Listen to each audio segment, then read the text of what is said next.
2021 সালে আমার এই মামলাটা যখন আমার কাছে ক্লায়েন্ট নিয়ে আসেন, তখনই তিনি আশঙ্কা প্রকাশ করেন যে যেহেতু তার টাকা নাই অতএব তার বিচার নাই।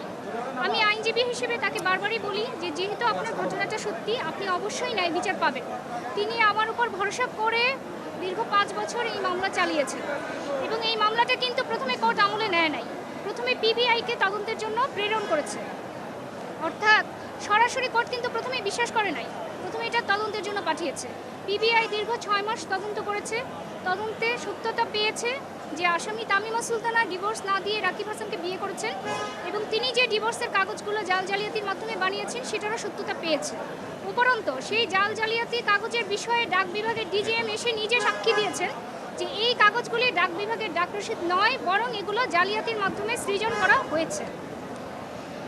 উপরন্তু আসামি নাসির হোসেনের বিরুদ্ধে যে অভিযোগ, সেটা নাসির হোসেন নিজেই বাদীকে ফোন করে জানিয়েছেন তিনি জেনে শুনেই বিয়ে করেছেন এবং তামিমা সুলতানা তার জেরায় সেটা স্বীকার করেছেন। এই সাক্ষ্য প্রমাণগুলো আমরা আদালতে তুলে ধরেছি, কিন্তু সেই সাক্ষ্য প্রমাণের বিষয়ে আমরা বিস্তারিত কোনো রায় পাইনি।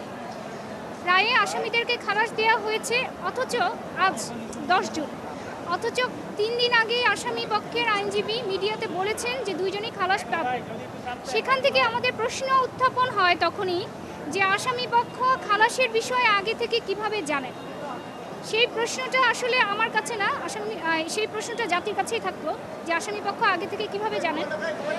আমি আমার দিক থেকে বলতে পারি, আমার বক্তব্য এটাই যে আদালত এই সাক্ষ্য প্রমাণগুলোর বিষয়ে কোনো ধরনের পর্যালোচনা না করে, জুডিশিয়াল মাইন্ড অ্যাপ্লাই না করে এরকম একটি রায় দিয়েছেন, যেই রায়ে আমরা সবাই সংক্ষুব্ধ।